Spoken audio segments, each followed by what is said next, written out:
3시 반까지다. 끝나는 시간.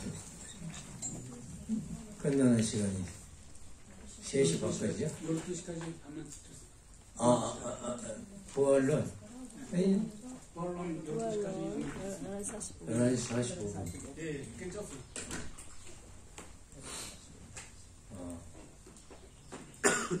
11시 45분까지죠? 내가 종을 안 치니까 내가 시간을 보면서 해야 돼. 11시 51시간.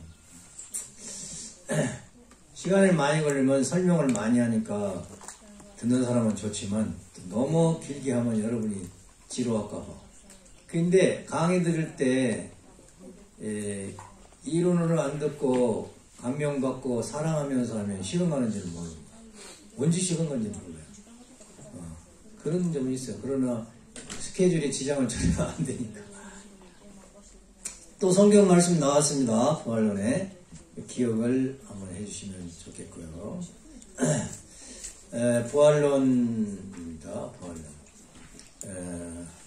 부활은 다시 산다는 얘기죠. 다시 산다. 기독교인들은 죽은 성도들이 다시 살 때 육신이 무덤에서 일어난다, 다시 산다, 이렇게 믿고 있어요. 근데 현대인들이 이걸 과학적으로 납득할 수 없거든요. 예를 들면 예수님이 무덤에서 부활하셨잖아요. 기독교인들은 예수님을 육신 부활로 봅니다. 육신도 부활해서 하늘로 올라갔잖아요. 얼마나 과학적으로 이거 믿을 수가 없는 거예요. 네, 그런데 믿고 있어요. 그래서 예수님이 무덤에서 나오는 모습이죠. 원리에서는 예수님이 부활한 건 영적 부활, 예수님이 영인체가 영계 같다고 보는 거지. 근데 기독교인들은 육신 부활이니까 육신도 하늘로 올라갔대. 어떻게 올라갔나 모르겠는데. 네. 이런 차이가 있습니다. 마태복음 27장 52절에는 예수님이 영계에 가실 때 많은 성도들이 무덤에서 일어나가지고 부활 후에 주님이 가실 때에 같이 거룩한 도성으로 따라갔다고 해요. 그러니까 이 말씀을 볼 때는 무덤에서 성도들이 육체가 부활해서 하늘로 올라간 걸로 그렇게 믿어요. 굉장히 험한 얘기죠. 과학적으로 볼 때. 자, 그렇다면 부활의 정확한 뜻이 뭐냐? 다시 산다는 것은 무엇을 말하는 거냐 하는 것을 원리적으로 말씀을 해보면 부활은 다시 산다는 것인데 다시 산다는 것은 죽었기 때문에 다시 사는 거 아니에요. 그래서 죽음과 삶에 대한 세상 말 말고 성서적인 뜻을 알아보고 부활의 의의를. 자, 성서에서는 삶과 죽음을 어떻게 얘기했는가? 누가복음 9장 60절에 죽은 자는 죽은 자들로 하여금 장사하게 하라. 먼저 죽은 자는 시체요. 죽은 시체. 그 죽은 시체가 다시 산다고 육신 부활을 믿는 거예요. 기독교인은. 또 다른 말씀은 죽은 자들을 죽은 자들에게 맡기고, 즉 살아있는 사람인데 죽었다고 합니다. 그 죽은 사람에게 시체를 맡겨라. 성경은 그렇게 말했거든요. 그런데 살아있는 사람도 죽었으니까 그 사람도 살아야 된다, 이런 얘기죠. 그래서 이게 무슨 뜻이냐 보면은 살아있는 사람이 다시 산다는 얘기는 불신자가 하나님을 믿지 않던 사람이, 주님을 믿지 않던 사람이 믿는다는 뜻이고, 사탄 주관권에 있다가 하나님 주관권으로 옮겨진다는 것이 부활이다, 이렇게 볼 수밖에 없다는 거예요. 따라서 사탄 주관권에 주관받고 있던 사람들은 불신자, 죽은 자들인데 산 자는 하나님을 믿는 것이기 때문에 살았다 죽었다 하는 걸 성서적으로 볼 때는 믿는 자냐 안 믿는 자, 안 믿는 자는 죽은 자고 믿는 자는 살았다, 성서적으로는 그렇게 해석을 해야 된다. 따라서 계시록 3장 1절 비신앙자, 살았다는 이름은 가져서 죽은 자라고 예수님도 했어요. 또 요한복음 7장 25절은 믿는 자는 죽어도 살겠고 예수 믿었던 사람은 목숨이 끊어졌다고 죽은 게 아니다 이거예요. 죽어도 산다고 했어요. 또 누가복음 10장은 목숨을 보존한 자는 잃을 것이요 잃는 자는 살리라, 뭐 이런 말씀도 있어요. 그래서 목숨이 끊어지는 죽음을 의미하지 않았다 하는 것을 알 수 있는데, 타락으로 인한 죽음은 뭐냐? 타락에서 인한 죽음은 창조원리 2장 7절에 흙과 물과 공기로 창조하시고 생기를 부어넣어서 생명이 되어서 사람을 만드셨는데, 즉 육신과 영이체를 창조하셨는데, 창조원리에 보면은 육신이 노쇠하면 늙으면 다시 땅으로 가고, 영인체는 무영세계에 가서 영원히 산다 하는 것이 창조원리예요. 따라서 육신은 뭐냐? 영인체의 옷이야. 옷. 그 다음에 모든 생물체로서 영원한 것은 없어. 그래서 육신을 영원할 수 없는 거야. 육신 쓰고 영생한다는 것은 아니야. 만약 육신 쓰고 영생한다면 영계가 필요해야 안 필요해요? 무영세계가 필요해요? 안 필요해요? 무영세계는 필요 없다 이거. 그래서 완성한 인간은 육신생활, 영인체가 육신생활을 하다가 육신을 벗는 날, 이것이 영계 탄생하는데 우리는 성화식이라고 하죠. 성화식. 영계 가서 영원히 사는 것이 원리. 무영세계는 아름답고 행복한 영원히 살 수 있는 곳이라고 이렇게 소개를 하죠. 타락한 인간은 이 육신 쓰고 영원히 산다는 말을 굉장히 좋아해. 왜? 영계를 모르니까. 그래서 육신에 대한 미련을 많이 가지고 있어. 신흥 종교 또는 종교 교주는 자기는 영생한다고 그래. 무슨 교회지? 신천지교회 교주님이 안 죽는다고 하잖아요. 그 사람이 죽으면 끝나는 게, 그런 교주들이 많이 있었어. 근데 원리는 아버님은 정확하게 사람이 노쇠하면 때가 되면 죽어. 영인체가 영생하는 거예요. 영계 가서. 그런 창조 원리를 모르면 헛소리 하는 거예요. 육신이 쓰고 영원히 산다고. 그럼 타락으로 인한 죽음은 뭐냐? 그 선악과를 따먹어서 죽었다고 했잖아. 그래, 창세기 2장 10절 선악과를 따먹고 죽었는데 육신이 죽은 거요? 영인체가 죽은 거요? 영인체. 네, 육신은 930살 살았어. 네. 그 다음에 아들, 딸도 낳았어. 인류 사회 역사가 흘러갔어. 따라 타락으로 인한 죽음은 육신의 죽음을 말한 게 아니다. 뭐냐? 하나님 선주관권에서 사탄 주관권으로 떨어진 걸 말한다. 압주권으로 떨어진 걸 타락한 죽음이라고 말하는 거예요. 육신의 죽음은 아니다. 예수 믿는 사람이나 안 믿는 사람이나 때가 되면 죽어요, 안 죽어요? 죽게 돼 있어요. 그게 창조 원리라니까. 예수를 믿는 사람은 영인체 구원받지만 안 믿는 사람은 악한 사탄 주관권으로 가는 것을 죽었다고 하는 거다. 성경에는 요한 1세 3장에 사랑치 않는 자가 사망이라고, 하나님도 사랑 안 하고 이웃 사랑 안 하는 사람, 그 사람이 죽은 자예요. 사랑하고 있는 사람은 산 사람이에요. 로마서 6장에 보면 죄의 사성 사망이요 하나님은 사랑성이라. 8장 6장에 육신의 생각은 사망이요 영의 생각은 생명과 평안이라, 이렇게 말씀했어요. 그래서 육신의 죽음이 타락으로 일어난 죽음이 아니다. 그렇다면 부활은 뭐냐 이게? 부활은 타락으로 일어난 죽음이 육신의 죽음이라고 생각하고 부활이 시체가 무덤에서 일어나는 것이 부활이라고 믿는 것은 기독교인들이 그렇게 믿어요. 그러나 현실적으로는 창조 원리로 볼 때는 그럴 수 없다. 그럼 뭐냐? 사탄 주관권에서 죽었던 인간이 하나님의 직접 주관권으로 돌아오는 것이 부활이다. 다시 사는 것이 부활이다. 그래서 부활은 뭐냐? 일시에 딱 이루어지는 것이 아니고 복귀의 과정적 현상이라고 말합니다. 즉 회개를 하는데 하루아침에 회개가 다 안 되잖아요. 그러니까 회개한 만큼 그 사람은 부활이 된 거예요. 부활이 된 거예요. 어제보다 오늘 때가 더 선악고 어제보다 내가 더 하나님권으로 하나님 사랑권으로 간 사람은 그만큼 부활된 거예요. 근데 부활은 어떻게 되느냐? 요한복음 3장에 보면 물과 성령으로 거듭난다고 그래서 중생한다. 요한 1서에는 물과 성령과 그리스도의 피로 거듭난다고 그랬어요. 피로 거듭나요. 그러니까 예수의 피를 먹어야 되겠어? 안 먹어야 되겠어? 먹어야 돼. 그게 천주교는 뭐예요? 성만찬 때 포도주하고 떡하고 먹이잖아. 그걸 먹어야 이제 중생했다고 보는 거예요. 그런데 우리는 어떻게 해야 중생되는 거예요? 물과 성령이 뭐예요? 성주, 말씀과 성주를 마셔야 중생했다고 보는 거예요. 그런데 성주만 마셨다고 부활이 다 된 거예요? 중생이 된 거예요? 아니죠.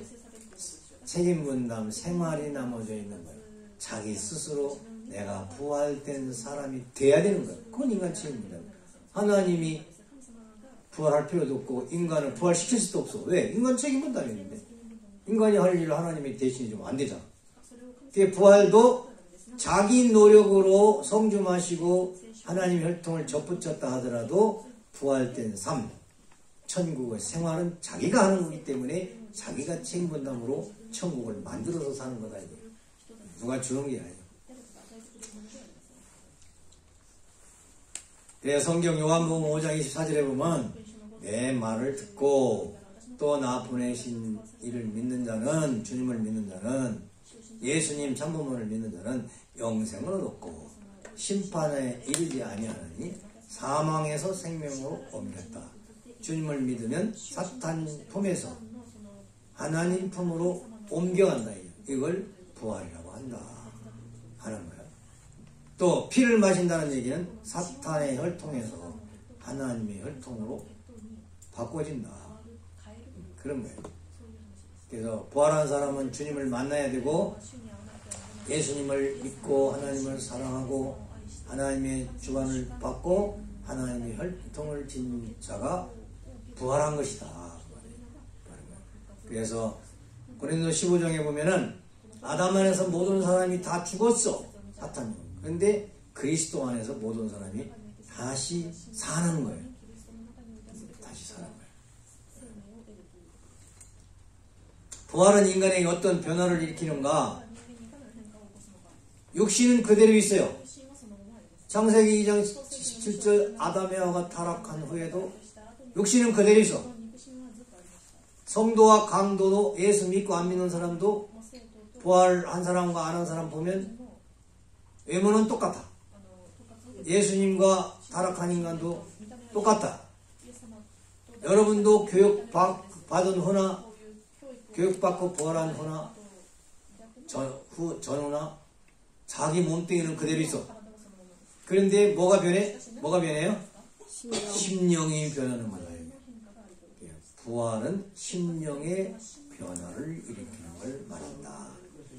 그래서 사탄 저항권에서 불안과 공포에 떨던 사람이 사탄의 집이 돼서 이기적으로 살던 사람이 하나님을 중심 삼고 기쁘고 즐겁게 행복하게 사는 걸 부활이라고 한다. 따라서 그 사람은 하나님의 성전이 되고 위하여 살고 거룩한 몸마음을 중심삼고 살고 자기 몸이 하나님 집이 되는 사람, 그 사람이 부활된 사람이다. 이 건물도 악당의 사람은 그건 악한 건물이잖아요. 예? 종교 하나님 믿는 사람이 살면 성전이잖아요. 그래서 부활신앙은 어떻게 해야 되느냐? 로마서 12장 1절에 부활신앙에 대한 내용이 나왔습니다. 그건 영적 예배를 드리라고 했어요. 영적 예배. 변화된 신앙은 온전한 하나님의 뜻을 닮아야 되겠는데 여러분 집에 가서 꼭 로마서 12장 읽어보시고 명상하시고 그대로 사셔야 돼요. 부활신앙에 대한 변화된 사람의 신앙은 로마서 12장에 예수님이 말씀을 해놨습니다. 마지막에 보면은 여기 보면 이 세대에 본받지 말고 세상을 따라가지 말라. 어디 마음을 새롭게 해야 돼. 과거 같은 마음 전부 청소해야 돼. 없애버려야 돼. 변화를 받아야 돼. 변화가 없는 사람은 발전이 없는 사람.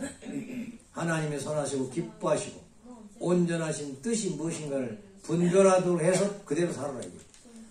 소망 중에 즐거워하고 환난 중에 참으며 기도에 항상 힘쓰며 성도들의 쓸 것을 공급하여 선 대접하기를 힘써라. 희생 봉사해라. 형제들을 위해서 하는 얘기요.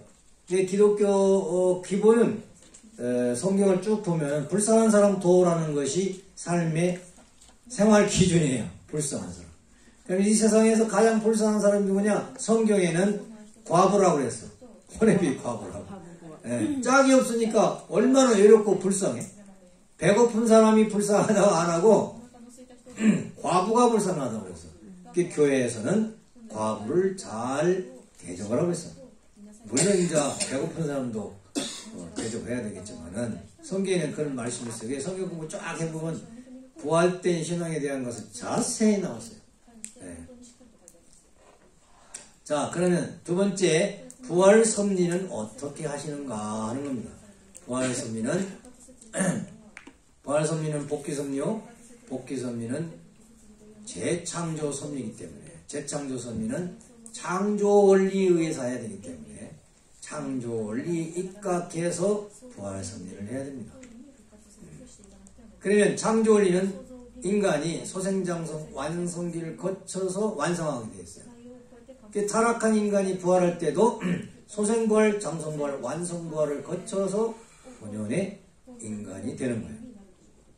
그런데 요 부활 성장 기간에 공식이 있어. 부활 섭리하는 내용이 있는데 첫째, 시대적 혜택을 받아가면서 부활.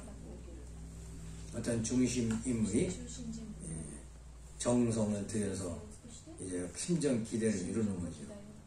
시대적. 그러니까 구약시대 사람, 신약시대 사람, 성약시대 사람 혜택이 달라다니요. 여러분은 구약시대 사람이요, 신약시대 사람이요, 성약시대 사람이요, 재림주의상 이제 천일국시대 사람이요. 천일국시대 사람입니다. 그러니까 여러분 얼마나 복 있어?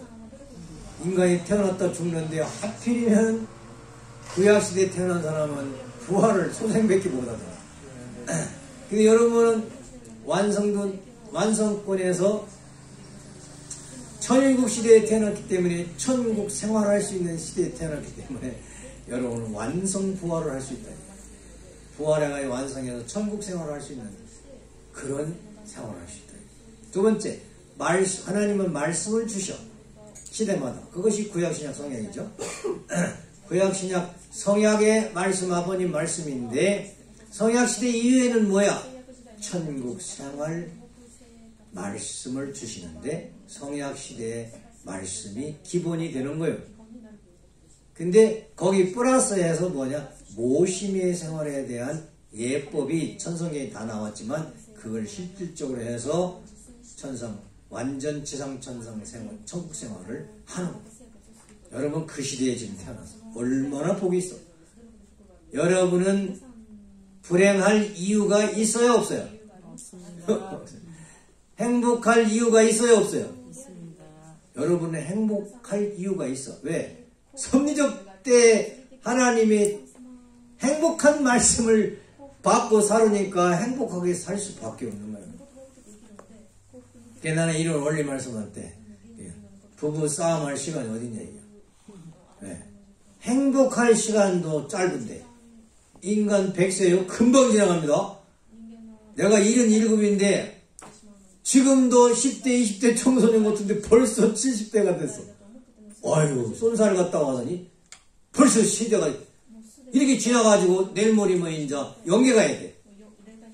영계 가야 돼. 나는 항상 영계를 생각하며 살아요 요즘에. 왜? 아버님이 70 이후에는 영계 갈 준비하면서 살아니까. 농사지면서. 네. 근데 죽기 전에 여러분 만나서 이 강의했으니까 얼마나 행복한지 몰라. 천국의 희망의 메시지를 주니까. 근데 말씀을 주면 그 말씀을 책임분담으로 믿고 실천을 해야 돼. 천국은 절대 남이 주는 게 아닙니다. 자기가 실천해서 만드는 거야. 헛꿈 꾸지 마세요. 아니 내가 가만히 있으면 누가 천국을 만들어줘? 천만 아버님도 안 만들어줘.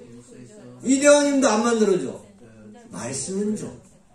천국 생활하는 법은 줘요. 누가 만들어야 돼요? 내가 만들어요. 나는 불행한데요. 어디 가서 그런 소리 하냐 이겨. 천국 생활법 다 배워놓고 나는 불행하다고 하면 어쩌라는 얘기야. 그렇잖아요. 어머님 말씀 다 줘서 모르면 공부해. 모르면 원리 공부 기본이니까. 원리 공부한 사람은 이대왕님 말씀이 다 해석이 돼. 빨리 이해가 가. 아버님 말씀도 원리를 기본으로 알면 금방 이해가 가. 근데 원리 공부가 안 된 사람은 무슨 말인지를 모르는 거야. 앞뒤가 분간을 못해. 예. 그래서 원리 공부해야 돼. 원리 공부만 하면 되느냐? 아니야. 원리는 뼈라고 그랬어. 뼈.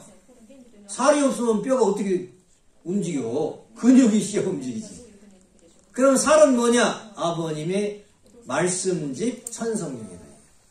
8대 교재계문이 살이야. 그럼 그것도 공부해야 돼, 안 돼요? 살이 있어야 살잖아요. 노력해야 됩니다. 천국은 자기가 노력한 만큼 이루어져. 그 다음에 세 번째는 지상의 육신 생활을 통해서 영인체가 크는 거예요. 육신 생활에서 영인체 키우는 법을 알아야 돼요. 또 여러분 영인체는 지금 얼마나 컸는가를 알아야 돼요. 그래서 뭘 해야 되겠어요? 알아야 부족한 걸 채워서 빨리 성장하는 거예요. 근데 여러분이 지금 자기 영인체 본 사람이 있어 없어? 없지? 그러니까 공부를 해야 돼. 그러니까 공부를 해야 돼. 내 영인체가 소생인지 장성인지 완성인지. 그래서 지상 육신 생활에서 영인체를 키워야 부활시켜야 된다. 그 다음에 네 번째는 질서적 3단계에 의해서 영인체가 성장하기 때문에 소생정성 완성 단계에서 영인체가 부활한다 얘기예요. 그래서 부활 기대 섭리 시대에 이건 부활하기 시작하는 거예요. 아담부터 아브라함까지 2000년 기대는 부활을 하기 위한 준비하는 시대. 그 다음에 소생부활은 뭐냐? 소생부활은 아브라함부터 예수님 오실 때까지가 소생부활 섭리시대예요. 이때에 태어난 사람은 열심히 노력하면 소생급 영인체가 만들어집니다. 그러니까 옛날 사람들은 영인체가 이제 적은 거죠. 미완성이죠. 이때 살던 사람은 어떻게 살았느냐? 하나님의 그 말씀에 따라서 제사를 지내나보죠. 제사를 지내. 아브라함 때는 제사 지냈죠. 그래서 자기 영인체를 하나님 앞에 갔어요. 예수님 때에는 말씀을 믿고 행함으로 말미암아서 자기가 부활되는 거죠. 그래서 소생 영인체는 영인체가 성장하면 영형체급 영인체가 돼요. 소생 영인체. 내가 지금 소생 영인체냐, 구약 성경대로 살고 있느냐, 살면 영형체급 영인인 거예요, 자기는. 구약 성경 읽어봤어요? 안 읽어봤어요? 안 읽어봤으면 영형체급 시작도 안 한 거 아니에요? 근데 여러분은 특혜를 받아서 이거 초등학교도 안 가고 대학원에 지금 와서 공부하고 있으니까 여러분 자신은 그런 거 아니지만은 세상 사람은 안 믿는 사람들은 소생부활권에 있는 사람이 많아요. 이때에는 행함으로 의로운 시대라고 이렇게 했어요. 그 다음에 장성부활은 뭐냐? 예수님 때부터 재림주님까지 이때는 예수님 말씀, 신약 말씀을 믿음으로 말미암아 의롭다함을 받고 영인체가 크는데 이 영인체의 이름이 뭐예요? 생명체. 죽으면 어디가? 낙원에 간다고 그랬어요. 낙원. 여러분이 영인체 완성시키지 못하고 생명체급 완성시켜서 성화식을 하면 죽으면 낙원밖에 못 가요. 자, 그럼 완성부활섭리가 있어요. 완성부활섭리는 재림주 이후의 시대. 원리말씀 8대 교제의 금을 중삼고 공부를 해서 성약 말씀을 듣고 시의 시대 하나님을 모시고 살면 생명체급 영인이 된다고 그랬어요. 죽으면 생명체급 영인이 되는데 그곳이 천국이라고 그랬어요. 천국. 그래서 자기 영인체를 생명체급까지 만들어 놓고 살아있을 때 만들어 놓고 성화해야지, 죽어야지 천국에 가지, 아버님 세계에 가지. 못 만들어 놓고 생명체급 만들어 놓고 죽으면은 천국 못 간다니까. 낙원밖에. 또 영영체급밖에 못 이루고 죽었다? 그럼 더 하지, 더 못 가지. 그래서 부활에 대한 섭리 중에서 내가 부활을 육신 쓰고 부활을 해가지고 내 영인체를 빨리 키워야 되겠다 하는 그런 공부를 하는 것이 부활론이에요. 부활론. 자, 그러면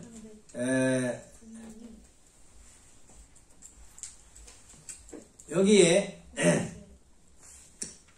생명체 시작할 때 재림주님 만날 때에 어떤 현상이 나냐면은 말세가 돼가지고 영적 현상이 일어난 때예요. 이때가 영적 혼란이 일어날 때예요. 그래서 이때에 이제 영계 공부를 한 사람은 극복하기가 쉽죠. 그래서 천국과 낙원에 대한 얘기를 해보도록 하겠습니다. 천국과 낙원은 예수님 삼고 지상 천국 생활을 했으면, 또 예수님은 지상 천국을 해서 생명체를 이뤘으면 천상 천국 가셔야 되잖아요. 근데 예수님은 특징이 있어. 그게 뭐냐면 생명체는 이루셨는데 영인체는 생명체를 이루신 분이신데 지상 천국 생활을 못했어. 왜? 3대 축복. 결혼을 못 하셨거든. 그래서 4대 심정권 사랑권을 못 이뤘어. 만물은 주관했을지 모르지만은 축복을 못 해가지고 천국을 못 이루고 낙원만 가셨어. 이게 예수님이 지금 가 계신 곳이 낙원이라고 하는 거예요. 그 천국은 비어 있었어. 그런데 재림주님이 오셔서 천국 생활을 하시고 생명체를 이루고 3대 축복을 완성하고 가셨기 때문에 천국의 문이 열린 거야. 그래서 우리도 재림주님 마냥 성약 말씀 주님 삼고 3대 축복을 이루고 살다가 완성하고 살다 가면 생명체로 살아가면 아버님 가신 그곳에 갈 수 있어. 우리의 소망은 그거야. 지상 천국 생활하다가 천국 가는 것이 우리의 소망이야. 그래서 천국문이 열릴 때까지 머무는 곳이 낙원이라고 했어요. 그래서 예수님은 누가복음 24장에 강도 보고 너는 나와 더불어 낙원에 가리라 그랬어요.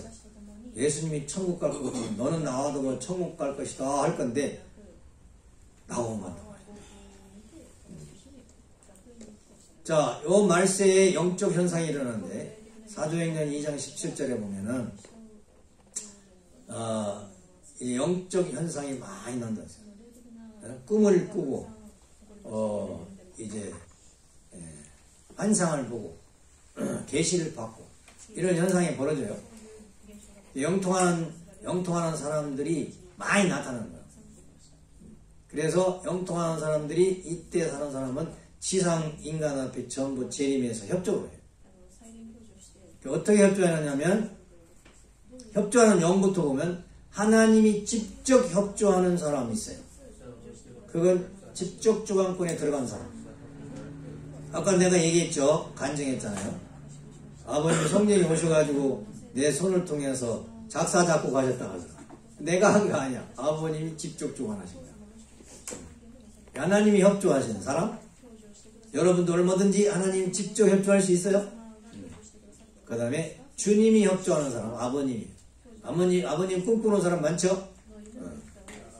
또 6대 성인 옛날 교주, 이 성인 도통한 사람들이 협조하는 사람도 있고 그 다음에 아담형, 해와형, 천사장형이 협조하는 게 있고 선령, 악령이 협조하는 게 있어요. 악령이 협조할 때는 어떻다고 그랬어요? 불안과 공포가 생기고 질병이 와서 노이로제 현상이 된다고 그랬죠. 악령이 오면. 그 다음에 조상령이 협조하고 이제 본인 영이 협조한다는 것은 자기 영감에 맞춰서 내 몸을 이끌고 산다 이거예요. 협조하는 현상이 여러 가지가 있습니다. 여러분은 모르지만 여러분 배후에 영들이 와서 지금 협조를 하고 있습니다.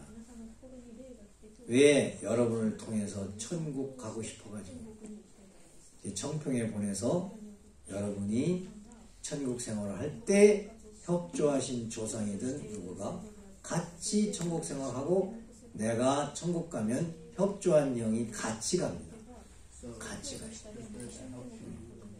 천국 지상에 육신 쓰고 천국 생활하는 것이 대단히 중요한데 혼자 가는 것이 아니고 배후에 협조하는 영이 있다 하는 말이에요. 완성한 인간은 이제 평범한 사람도 완성한 인간들이 있는 거죠. 어떻게 완성하는 거냐? 아기가 이제 성장을 해서 원리 말씀 중삼고 이제 완성을 하죠. 그래서 지식 수준과 인격 수준하면 입체적인 거지만은 지정의가 개발된 사람을 인격자라고 하잖아요. 그래서 하나님의 사랑을 받아서 사랑의 질서대로 수준 높게 사랑하면서 사는 사람을 인격이 수준이 높다고 합니다. 아, 그분 참 인격자라고 합니다. 완성한 인간도 급수가 있어요. 완성을 했지만 단계가 있는 거예요. 내가 완성한 인간이라고 했는데 내가 주님하고도 같겠다. 이대왕님하고도 수준이 같겠다. 그렇게 생각하지 말라는 거예요. 예, 사랑의 급수가 있듯이 인격의 수준의 급수가 있다. 영통한 내용은 요 말세가 되면 직감으로 오는 사람이 있어요. 그 다음에 계시받는 사람이 있어요. 예언하는 사람이 있고 방언하는 사람이 있고 증언하는 사람이 있고 투시 다 봐요. 이렇게 눈으로 상대방을 다 본다니까. 무슨 마음을 먹고 있는지 다 알아. 몽시받는 사람이 있고 치유의 능력이 있는 사람이 있고 말씀을 기록해는 받는 사람이 있고 이건 기자라고 그러죠. 말씀 기자. 그래서 하나님의 메시지를 받은 모세가 오경을 썼죠. 기록하는 거죠. 여러분도 하나님의 말씀을 받아 적을 수도 있어요. 그 계통의 전문가는 하나님의 말씀을 기록할 수도 있다. 이렇게 받을 수도 있어요. 저도 받았잖아요. 성가를 받았어요. 계시나 몽시나 이런 것들은 그걸 잘 해석을 하라고 그랬어요. 해석을 잘못하면 안 된다고. 내가 몽시 받았으니까 이게 무조건 좋은 거다. 그거 아니에요. 그걸 해석해버려야 돼요. 이렇게 그 해석하는 방법을 천성경 600페이지인가 자세히 말씀드렸어요. 이렇게 해서 영통을 하면 너는 주다, 우주의 어머니다, 독생녀다 이런 계시를 받는다는 거예요. 그럼 그 내용은 뭐냐? 창세기 1장 28절 만물을 주관할 수 있는 주인이 됐다는 급수의 표시라는 거예요. 자기가 재림주가 아니고 자기가 우주의 어머니가 아니고 독생자가 아니고 급수가 거기까지 올라갔다는 거예요. 타락 직전 단계까지 갔다고 말이에요. 그래서 이제 주님을 만나서 축복을 받아가지고 창조 본연의 지상 천국 생활을 해야 됩니다. 계시 받았다고 해서 자기가 주님이 아닙니다. 착각하면 큰일 납니다. 10년 공부 나무하고 타버려. 지금까지 정성 들이고 교주 해먹는다고 해먹겠다고 하고 다 나가 떨어져 지옥으로 가는 거예요. 차라리 영통 안 하고 원리 말씀 듣다가 축복받고 행복하게 사는 것이 훨씬 낫지. 훨씬 낫. 도인들은 시험이 있다 그래요. 도인들이 소생장성 완성리역까지 가면 막 뭐가 보여. 막 이렇게 보이는데 자기가 제일하고도 하면서 시험을 한다. 꼭 시험. 왜? 소생장성기 완성급 단계의 계시를 받게 되어 있는데 그 단계에서 아담 해와가 뭐 했어? 타락했잖아. 타락했으니까 너 시험 좀 받아봐라. 타락할 건지 안 할 건지 천사가 와서 나를 시험하는 거요. 사탄이 와서. 하늘도 시험하고 사탄도 와서 시험을 해. 그래가지고 뭘로 시험하느냐? 사랑 시험, 음란 시험. 신앙이 좋은 사람은 여자 같으면 미남이 와가지고 연애하자고 그래. 막 휘파람을 불면서 나 좋아한다고 쫓아다녀. 남자 같으면 이제 여자를 막 쫓아다니는 거야. 남자가 도통했다고 하면. 그래서 도인들이 여자든 남자든 음란 시험이 오는데 그때 넘어가면 골로 가는 지옥으로 가는 거예요. 통일교인 중에도 희한한 사람이 있어요. 축복을 받았는데 여자 식구한테 하나님이 세 여자 식구한테 당신하고 이 세 명하고 나하고 살아야 된다고 계시가 내렸으니 나하고 합방해야 된다. 지 마누라 두고 축복받아가지고 따라가야 되겠어? 안 따라가야 되겠어? 그 계시가 내려온 것이 사탄이 준 거야? 하나님이 준 거야? 사탄이 준 걸 판단 못하면 큰일 난다. 그래가지고 타락한 사람 있잖아요. 저 구라파에서도 있고 한국에서도 있고. 조심해야 됩니다. 영통인들 조심해야 돼요. 영통인들 사기꾼 가짜입니다. 그 사람들 말 듣지 말아요. 내가 아버지 말씀 듣고 사는 것이 훨씬 정확합니다. 두 번째는 물질 시험하는 거. 물질. 돈으로 시험하는 거예요. 그 돈에 넘어가면 안 돼요. 돈에. 그래서 이렇게 돈과 물질로 시험, 명예의 권세로 시험하는 거예요. 그래서 첫 마음, 아버지를 따르던 첫 마음이 변심이 되면 다시 말세를 맞이해서 하늘로 향할 것이냐, 말세를 맞이해서 지옥 갈 거냐 하는 분기점이 있다는 걸 미리 알아라. 그 말이에요. 그럼 이런 영통인들을 어떻게 막을 것인가? 딱 한 가지밖에 없다고 해서 아버님. 새 진리의 원리 말씀, 아버님 말씀으로 판단을 해야 된다고 해요. 판단. 그 사람 영통인 말을 잘 들어보는 거요. 계시받았다는 거 잘 들어보고, 이 말은 옳은 말씀인데 그 중에 말씀 이것은 창조를 볼 때 틀렸고 타락론적으로도 틀렸고 말세론적으로도 틀렸다. 구주론으로도 틀렸고 원리적으로 볼 때 틀렸네. 판단을 해야 돼. 그럼 원리 공부해야 되겠어 안 해야 되겠어? 영통인 만나서 영통인 때려잡으려면 사탄 때려잡으려면 원리 공부해야 되겠어 안 해야 되겠어? 분간을 할 줄 알아야지. 분간을 할 줄. 내가 청평 본국교회에서 부목사로 심호할 때 영통이 와가지고 그 목사 부목사가 두였는데 그 목사님한테 와가지고 당신이 내 남편이래. 그래 얼마나 웃었는데. 그 자기 부인은 버리고 나하고 살아야 된대. 영통이 와가지고. 그러니까 그 부목사님이 귀싸 하면 때리니까 정신이 버틀 나가는가 도망가더라. 또 한 영통이 왔어요. 여잔데 뭐 사무실에 간장 시끌벅글 해. 왜 그러냐 하니까 아이 저 여자가 와가지고 자기가 재림주님 선생님이고 재림주님이 아버님이 자기 말을 들어야 된다는 거야. 그래? 아무도 그걸 관리를 못하는 거야. 가만히 있어라. 이리 오라고 그래. 사무실에 앉아놓고 책상에 앉아놓고 얘기 좀 해보라고. 쭉 적었어. 쭉 얘기하는 거야. 1, 2, 3 적었어. 틀린 것을 딱 지적해 동원을 해놓고 다 했냐고. 다 했대. 당신은 가짜네. 깜짝 놀래. 자기를 이긴 사람이 없는데 어이 조그마한 목사가 와가지고 가짜로 막 하니까 당연히 사기꾼이잖아. 깜짝 놀래. 왜 나보고 사기꾼이라고 하냐. 앞뒤가 안 맞잖아. 앞에는 이런 얘기 했지. 그렇대. 근데 중간에는 이런 얘기 했지. 했대. 이거 틀렸잖아. 앞뒤가 안 맞잖아. 끄트머리는 이 사기쳤잖아. 당신 영통이 했다고 그러는데 내가 볼 때는 가짜네. 여기 와서 사기칠 거야 안 칠 거야? 소리를 냅대 지르더니 도망가고서 그 다음부터는 한 번도 안 와. 그래서 원리 공부한 사람은 원리로 영통인들의 말을 분석을 해가지고 뭐가 틀렸다는 걸 딱 잡아가지고 얘기하면 꼴짱 거려요. 틀린 사기꾼인데 사기쳤는데 와서 무슨 사기치러 왔느냐?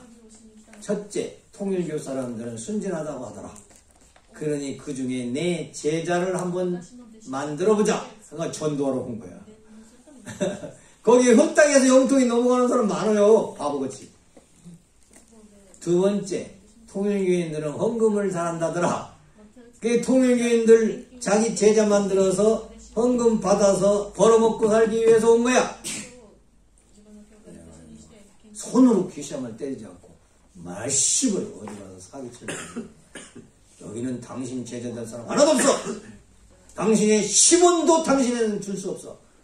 어떻게 오고서 이제 안 준다는데 여기 와야 허당인데 안 오지. 다른 데 가야지. 다른 기독교 목사한테 가는데. 그런 사기꾼 많습니다. 그건 원리로 해결할 수 있다. 그 다음에 말세에 첫째 부활이 있다고 했어요. 기독교 신들의 신앙의 목적은 첫째 부활일권에 들어가는 거야. 신천지도 그렇고 여호와 증인도 그렇고 전부 사기치죠. 14만 4천 우리가 우리 집단이니 빨리 들어와라. 이제 한 명 남았으니 당신이 마지막이다. 내가 중학교 때 그 말에 혹 해가지고 여호와 증인 가가지고 한 3개월 동안 성경 공부 열심히 했었어요. 중학교 때. 나중에 알고 보니까 아니요. 성경의 앞뒤가 또 틀려. 그 사람이 주장은 그래야 안 나갔는데 나중에 난 통일교 와가지고 원리 듣고서 이제 깜짝 놀랐죠. 첫째 부활이 14만 4천인데 거기에 끼어야 된다는 거예요. 가짜 교주들이. 그런데 이 첫째 부활에 참여할 사람은 원리적으로 보면 뭐냐? 누구냐? 여기 계시록 20장 6절에 첫째 부활에 가는 사람이 복 있다고 했는데 맨 먼저 재림주를 만나고 믿고 모시고 따르는 사람이 돼야 되는 거야. 그러면 신천지 사람이 재림주 만나서 안 만나서? 안 만났는데 가짜 재림주 만들었어 안 만들었어? 가짜 재림주 만들어 놓고 믿는 거요. 그러면 재림주 자격이 뭔데 나중에 그거 원리 공부해가지고 들이대야 돼. 신천지 교주한테 가서 당신이 재림주야? 그럼 이거 있어? 이거 있어? 이거 있어? 재림주는 이러고 하러 오셨는데 가짜구만. 신천지 교인들한테도 그거 교육시켜야 돼. 가짜 재림주. 그런 사람 많아요. 기독교 교주들 많습니다. 그런데 또 통일교에 들어와가지고도 자기가 교주해먹었대. 성경 조금 더 아는 것 같이 원리를 아는 것 같이 원리를 이용하고 성경을 이용해가지고 통일교인들을 자기 패 만들어가지고 교주해 먹으려는 축복가정들이 있어. 그러면 안 됩니다. 나중에 삼족을 멸한다고 그랬어요. 가짜 주님 하다가 430가정이 통일교 믿다가 불교로 갔다가 단균교 갔다가 자기가 능력 있다고 뭐 조상도 해원하고 뭐 병도 고치고 뭐 한다고 이렇게 해가지고 껍적껍적 해가지고 자기가 주님 노릇하다가 청평 천정궁에 왔어. 내가 잘 아는 형님인데 형님 오셨네. 그것도 승복을 입고 왔어. 승복을. 내가 아버님 딱 보고서는 이놈의 새끼 너 나와봐. 네가 재림주 하려고 그래? 그래가지고 엎어놓고 짓밟고 때리고 실컷 얻어먹고 갔다니까요. 얻어맞고. 축복가형도 교주하려고 하는 사람 많아요. 예, 말씀 도둑놈들. 곽정환 씨도 말씀 도둑이 왜요? 그 말씀 가지고 교주해 먹으려고 그랬죠. 현지님 세워가지고 교주해 먹으려고. 그거 하지 말라는데 끝까지 하고 있잖아요 지금. 원리를 정확하게 해야 현실을 올바로 판단할 수 있는. 그래서 이제 주님을 만난 사람인데 세계적인 탕감 조건 세우는데 협조해야 돼. 재림주님 탕감 조건 고생할 때 참여한 사람 선배 가정들 있잖아요. 여러분들은 이대왕님 고생할 때 같이 동참한 사람이 새로운 14만 4천이 된다고. 그래서 원죄를 벗고 생명체를 이루어야 돼. 아버님 만나서 1세들이 원죄를 벗고 축복받으려고 생명체를 이루어야 돼. 근데 생명체도 이루지 못하고 따따붙다 하면 두드러 맞는 것밖에 없다 이거. 아버님 앞에 죽게 얻어맞아요. 왜? 축복시켰으니까 내 자식이잖아. 걔 두드러 패도 되는 거야. 그런 사람들이 원인령 잔치에 가서 축복받아가지고 창조 목적 3대 축복을 이루는 것을 첫째 부활이라고 한다. 거기에 동참한다. 14만 4천 무리라고 했는데 14만 4천 무리는 뭐냐? 주님이 먼저 찾아 세우는 무리라고 했습니다. 왜 14만 4천이 나오느냐? 복귀 섭리가 가정복귀, 민족복귀, 세계복귀가 정적으로 행적으로 있는데 야곱은 가정복귀에서 12자식을 갖고 있고 민족복귀 모세는 12지파, 예수님은 세계복귀에서 12제자를 중심삼고 12수로 탕감복귀를 하셨어요. 이걸 전부 실패해서 사탄이 침범했어요. 그래서 다시 재림주님이 오면 종적으로 잊어버렸던 걸 횡적으로 찾아야 돼요. 그러니까 종적인 영계 12수를 지상 육신 쓰고 횡적으로 12수를 실체를 통해서 찾아야 돼요. 그러니까 종적, 횡적 12 곱하기 하면 144가 나오는 거예요. 그래서 14만 4천 무리라는 얘기가 144수에서 나왔는데 종적, 횡적, 탕감, 복귀수다 하는 거예요. 그런데 마지막 주님이 영육, 탕감, 복귀에서 지상 천국 만들 때 첫 번째로 찾아 세우는 축복 가정 숫자를 말하는 거예요. 여러분 아버지 어머니들은 다 14만 4천 불입니다. 실체적으로. 재림주님이 일대의 14만 4천 불을 통해서 종적 복귀 섭리를 행적으로 하신다는 뜻이 첫째 부활을 섭니다 하는 거예요. 자, 그렇다면 첫째 부활 신앙이 뭐냐? 목표는 어린 양 잔치 축복받는 거예요. 첫째 부활 목표. 계시록 14장 1.5절에 보면 어떤 말씀을 했냐면은 어린 양이 시온산에서 그와 함께 14만 4천이 있는데 그 사람은 첫째 여자와 더불어 더럽히지 아니하고 순결한 자. 원래 축복받을 사람은 타락하지 않은 순결한 사람이 맞아야 돼.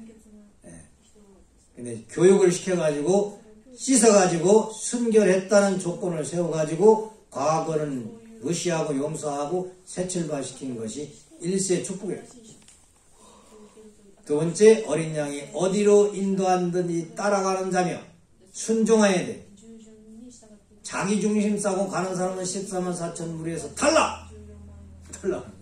순종해야 돼. 주님이 이리 가라면 이리 가고 저리 가라면 저리 가고. 세 번째, 사람 가운데서 속량함을 받아서 처음 익은 열매, 즉 생명체를 이룬 사람이 14만 4천 무리에 들어가는 거예요. 네 번째, 하나님과 어린 양에게 속한 자들이다. 즉 하나님의 사람, 주님의 사람, 그렇게 하늘편 사람들을 말합니다. 다섯 번째, 그 입에는 거짓말이 없고. 성경을 그대로 말씀하는 거예요. 그래서 14만 4천 무리는 거짓말하면 못 가. 진실해야 돼. 여섯 번째, 흠이 없는 자들이다. 하나님 온전하신 같이 온전한 자들이 축복을 받아서 지상 천국 이루고 천상 천국 하나님 나라에 가는 거다 하는 그런 말씀이 되겠습니다. 자, 그러면 부활의 결과는 뭐냐? 개성 완성하는 거예요. 첫째가. 그리고 두 번째는 가정 완성하는 거예요. 부활은 왜 하느냐? 가정 완성. 만물 주관이 하기 위해서 부활하는 것이다. 부활은 뭐냐? 사탄 주관권에서 하나님 주관권으로 돌아가는 거다. 무지한 영인체, 캄캄하고 어두운 영인체가 부활해서 생명체급, 생명체급으로 내 영인체가 성장하는 게 부활이에요. 그래서 하나님의 직접 주관권에 들어가는 거예요. 심정과 참사랑으로 주관하시는 그 세계에 들어가는 거예요. 그래서 통일교회는 특이한 말이 있는데 심정권이라는 말이 있어요. 심정권. 심정권은 권세권자가 아니고 둘레권자예요. 둘레권자. 가족, 같이 있잖아요. 그러니까 가족권, 심정권이에요. 심정권은 참부모님 중심 삼고 같이 사랑을 나누는, 심정을 나누는 사람들을 심정권에 속한다고 하는 거예요. 황족권. 이렇게 얘기하잖아요. 생명체를 위해서 직계 혈통을 되게 하는 것이 부활이다 하는 거예요. 그것은 개성현세 신인 일체가 되었다고 했죠. 세 번째는 창조문의 이상세계 완성 인간 모델 되기 위한 것이 부활하는 내용이에요. 부활. 그런데 타락 인간들은 부활해서 완성을 하지만 이대왕님은 부활해서 완성하는 거요. 본래 창조 원리를 담고 성장해서 완성하신 거예요. 성장해서 완성하신 거예요. 어디? 성장해서. 네. 타락하고는 관계없지. 그걸 여러분들이 알아야 돼요. 부활을 해서. 이대왕님하고 나하고 똑같다. 번지수가 아니에요? 절대. 그래서 이제 이대왕님은 창조 본연의 말씀과 그 심정과 사랑을 중심 삼고 하나님의 인도하십니다. 하나님이 키우시고 참부모님이 키우셔서 본연의 입장에서 개성 완성하고 부부 완성하고 가정 완성하고 4대 심정권, 3대 왕권을 이루신 겁니다. 그래서 어린 양 잔치의 축도권자가 된 거예요.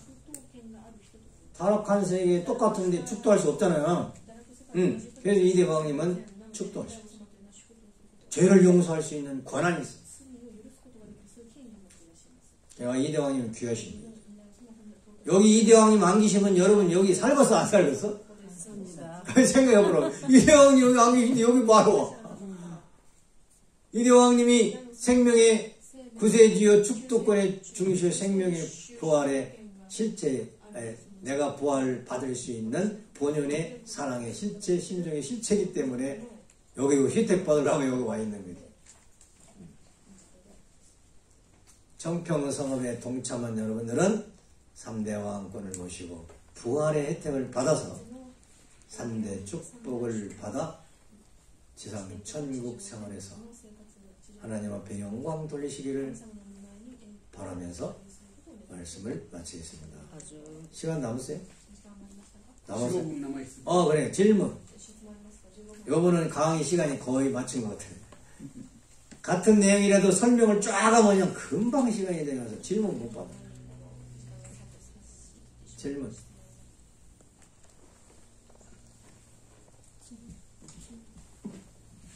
목이 쉬려고 하네. 아직은 제대로 안 했어요.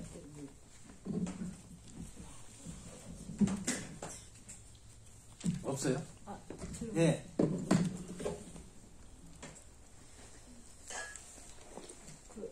지금 이 시간 강의 내용이나 마이크. 강의가 없는데요. 아베르카인 문제에 대해서, 관계에 대해서 네. 질문하고 싶습니다. 네. 제가 한국에 있었을 때는 네. 특별히 의식 안 하고 생활을 하고 있었는데 일본에 오니까 아베르카인 관계를 간조하는 성정이 많아서 좀混乱스러워요. 한국에 누가 아벨이냐 누가 가인인지 모르겠다. 아니 그런 거 아니고요. 가인은 아벨 말을 듣고 그러니까 들어야 되고 가인은 아벨은 가인만 안 들었고 가인은 아벨을 통해서야 하나님 앞에 갈 수 있으니까 절대적으로 그 말 맞는 말씀입니다. 맞는 말씀인데요. 근데 가인 아벨 정리를 해보겠습니다. 네. 성경의 아담과 등에서 가인 아벨은 어떻게 정했어요? 사탄 편, 하늘 편으로 정했죠. 보다 악한 편, 보다 선한 편. 아벨도 악이 있어요, 없어요? 있어요. 있어요. 보다 선 이렇게 하는 거예요. 보다 선. 근데 아벨이 죄지면 가인보다 더 큰 죄질 수도 있어요. 근데 아벨이 아직 죄를 안 졌으니까 선편인 거예요. 가인보다 더 나쁜 짓 하면 아벨이 가인 되는 거지. 기준이 뭐냐? 보다 선이냐 악이냐 가지고 정한 거예요.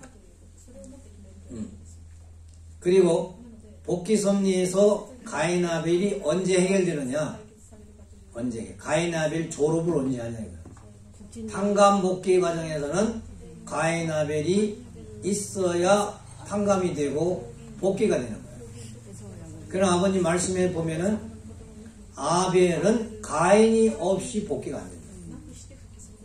그 말은 뭐냐면 아벨은 가인의 사랑을 받아야 아벨이 되는 거예요. 가인의 사랑을 못 받으면 아벨 자격이 없어. 또 가인은 아벨을 애중글 통하여 아벨에게 애중글 통하고 원래서 잘세입어 했잖아요. 그걸 알아면 가인이 갈 길이 없어. 구원이 필요 없어. 가인은 아벨을 통해야 돼. 아벨을 사랑하고. 그 원리를 보니까 똑같네. 아벨도 가인을 통하지 않으면 천국 못 가고 가인도 아벨을 통하지 않으면 천국 못 가네. 그럼 뭐야? 가인 아벨이 있다는 것은 사탄을 없애고 자연 굴복시키고 가인 아벨 형제판이 선에서 하나님 앞에 참 자녀 되기 위해서 가인 아벨이 있는 거예요. 가인 아벨 졸업은 가인 입장에 아벨 입장에 있던 사람이 하나님의 참 아들 딸이 되면 졸업하는 거예요. 창조 본연의 형제가 되는 거야. 그때는 싸움이 없어. 악이 없으니까 싸울 필요가 없는 거야. 통일교인들은 그 경지로 빨리 신앙에서 졸업해. 완성을 해요. 그 경지가 이제 모델로 세우신 것은 국진감사원장님하고 이대왕님하고의 모델로 세우신 거예요. 두 분은 형님 동생 하시면서 서로 사랑으로 하나 됐기 때문에 창조 본연의 아들 딸의 경지에 갔기 때문에 이대왕님도 사명은 이대왕이시지만은 국진이사장님을 형님이라고 하잖아요. 생명의 질서로 봐서는 형님. 그래서 신앙이 두 가지 질서가 있는데 혈통의 질서하고 상속의 질서가 있고 하나는 이제 생명의 질서로 혈통 질서와 생명의 질서가 있어. 먼저 난 사람하고 나중에 난 사람. 타락권 내에 해방 안 된 사람은 먼저 난 사람이 사탄편. 형님이 사탄편. 동생이 아벨편. 그래서 그 식구지간에도 나이 많은 사람은 형님이라고 해야 돼. 그럼 어떤 관계에 되냐? 형님은 동생을 사랑해야 돼. 무조건 사랑해. 그렇다고 동생이 형님을 사랑 안 해도 된다? 아니요. 동생도 형님을 사랑해야 돼. 그래서 말씀 중 하나 되면은 해방을 받아서 그 식구지간에는 사탄이 침범할 수 없어. 왜? 가인 아벨 일체돼가지고 하나님 만나서 부모 만났으니까 사탄은 자연굴복해야 돼. 자연굴복. 그렇게 돼 있어요. 가정도 교회도 모든 것이 지도자도. 그렇기 때문에 이제 가인 아벨 가지고 싸우면 안 되고 그건 지옥 직행으로 가는 거예요. 서로 위하는 마음, 서로 더 사랑하지 못해서 안달이나는 한국말은 안달이라는 거예요. 사랑하지 못해가지고 어쩔 줄 모르는 그런 생활을 해야 돼요. 서로. 그러면 미운 사람이 있겠어 없겠어? 없습니다. 없죠. 가인하려면 그렇게 살아야 돼. 그래야 졸업을 할 수가 있어. 나이를 보자고. 이케다 회장님은 나이가 많아 적어? 그럼 형님이야 동생이야? 형님이지. 그러면 가인이야 아벨이야? 생명의 질서로 볼 때 가인이지. 그러면 가인이면은 여기 2세들 사랑해야 돼 안 해야 돼? 사랑해야죠. 그런 사랑을 받은 2세들이 형님을 생명이 그런 형님을 가인 입장에 있는 이케다 회장님을 사랑해야 돼 안 해야 돼? 사랑해야지. 사랑 안 하면 2세가 아니야 나가리 하나님 자녀가 못 되는 거야. 그래서 이케다 회장님은 2세들을 2세 만들기 위한 가인 입장에 선 거야. 이케다 회장 사랑 못 받는 사람은 2세 자격이 없다니까. 이케다 회장님을 사랑하지 못하는 사람은 2세 자격이 없는 거야. 1세 대표 회장님이시니까 내가 설명을 하는데 관계가 그래요. 그렇기 때문에 가인이다 아벨이다 가지고 싸우면 지도자도 마찬가지고 식구간에도 싸우면 둘 다 불합격. 한 사람이 아닙니다. 둘 다 불합격입니다. 너 아벨 책임 못했잖아. 너 가인 책임 못했는데 너 둘 다 불합격. 너 둘은 지옥을 빠져야 돼. 나하고 관계없어. 가인 아벨 화목하지 못하는 사람은 이대왕님하고 관계없어. 재림주님 참부모님하고도 관계없어. 너 그거 빨리 졸업하고 와야 된다. 이게. 그래야 부모 앞에 올 수 있는 거야. 왜? 가인 아벨 성공하지 못하는 사람은 부모 앞에 못 가. 그걸 가인 아벨을 형제복귀라고 그래. 형제복귀를 실체기대라고 그래. 개인이 아버지 앞에 믿음 세우는 걸 뭐라 그래? 믿음의 기대. 실체기대를 세우지 못하면 주님 만나면 만나. 못 만나니까 불합격이라니까. 그 원리적으로 판단하면 간단한 거야. 그래서 지도자하고 관계에서 틀어진 사람은 부모 만날 자격이 없다. 부모가 만나면 기분 나빠. 저놈의 자식 형님 노릇도 못하고 여기 와. 동생 노릇도 못하고 여기 오고 거기 해서 너는 올 때 자리가 아니야. 쫓겨난다고요. 천국에서 쫓겨나요. 그런 원리를 배웠으니까 우리는 무조건 사랑하면은 내가 가인인지 아벨인지 잘 모르잖아요. 지금 나이로 보아서는 확실하지만 심정세계에서 볼 때는 누가 더 하나님을 사랑하고 흠모하고 하나님하고 심정 채우라고 그것도 더 깊이 하나님이 본질적으로 하나님하고 사랑을 대화하느냐에 따라서 그 도수에 따라서 가인 아벨이 결정되는 거야. 심정 기준에 따라서. 그러니까 누가 나의 아벨인지 모르잖아요. 누가 나보다 심정 좋은지 모르잖아. 그러니까 상대를 위할 수밖에 없고 존경할 수밖에 없는 거야. 사랑할 수밖에 없는 거야.